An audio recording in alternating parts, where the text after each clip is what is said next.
What is essential for a thriving community?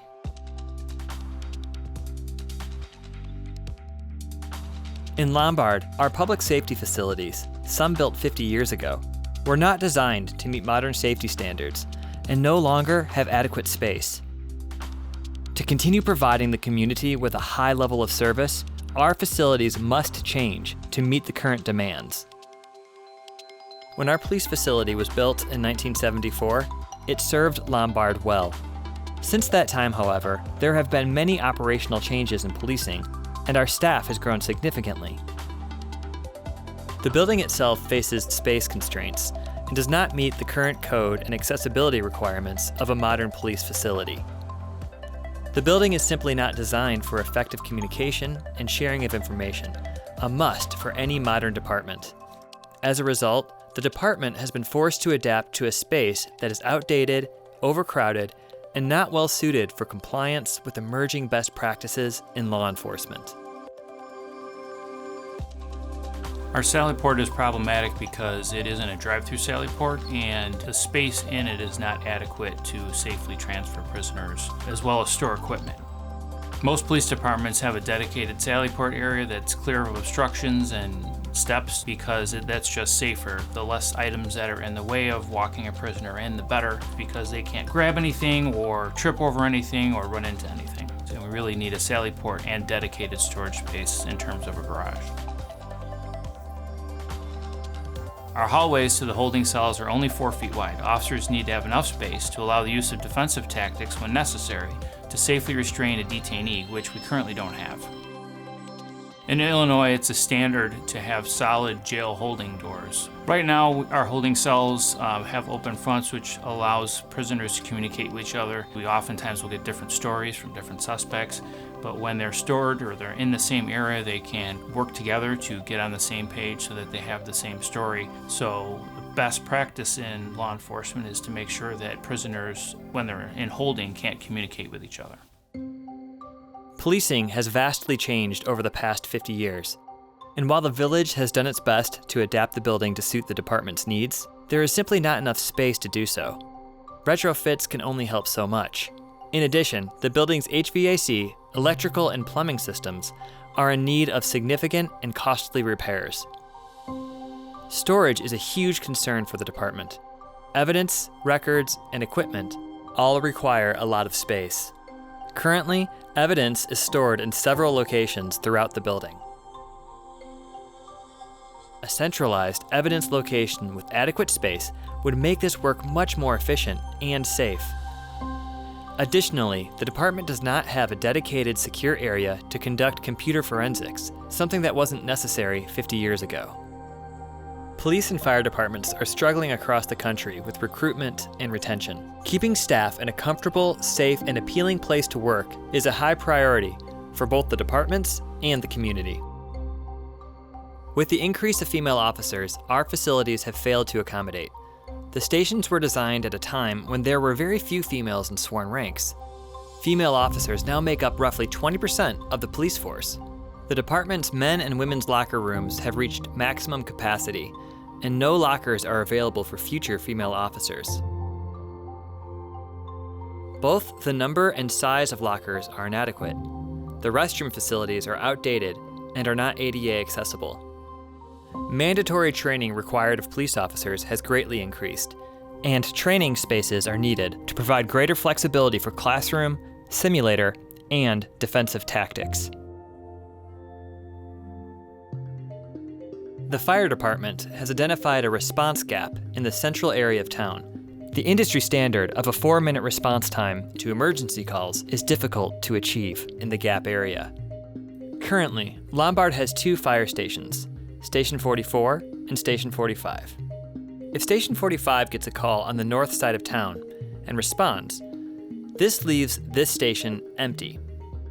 If a second call comes in, also on the north side of town, Lombard's only other fire station must travel all the way across town to respond.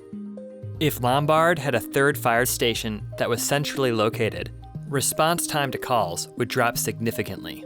Using that same scenario we looked at before, if a call comes in on the north side of town, Station 45 would respond.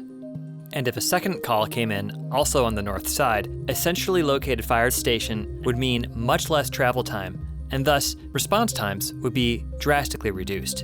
And not just on the north side, but all throughout Lombard. I'm Rick Sander. I'm the fire chief here in Lombard, Illinois. I manage and run the Lombard Fire Department. So there was a space needs analysis done, and basically the station as it's currently configured doesn't meet our needs, especially with having administration and the firefighters here at one station. It just makes for very cramped quarters, inefficient services.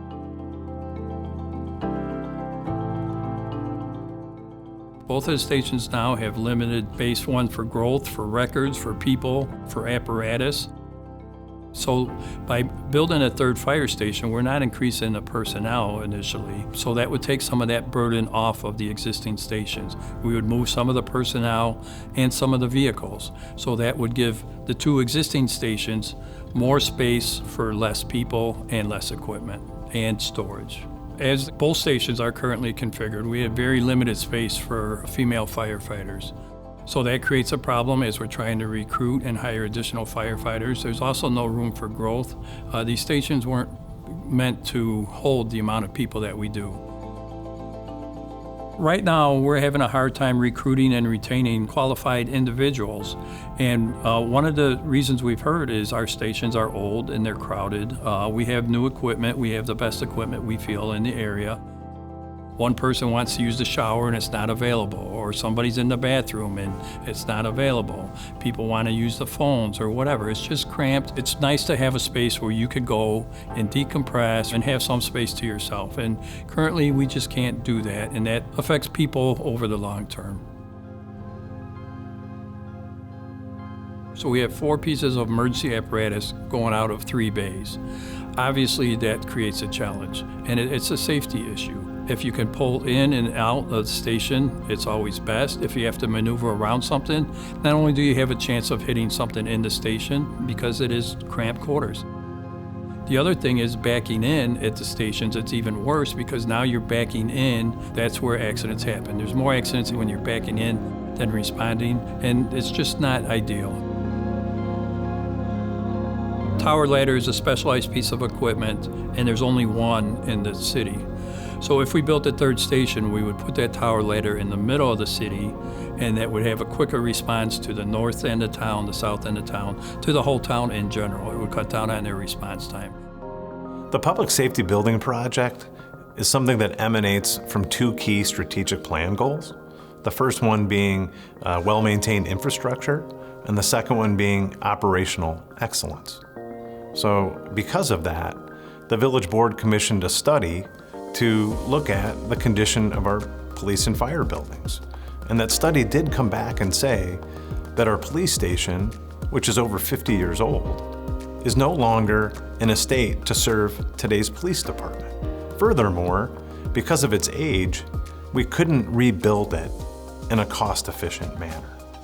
And then the other thing that the study said is, if we had a third fire station in the central part of town, we would have a higher level of service by reduced response times by fire and ambulance equipment. Knowing that the public safety building project is something that's been on our radar screen, we've been putting money away for a number of years into a dedicated building fund, and it's anticipated that fund will have over $10 million in it by the time we're ready to start the public safety building projects. The Village of Lombard is committed to having an open and transparent process. When key discussions and decisions will be made, we will communicate with citizens because we want their input and opinions as part of the process.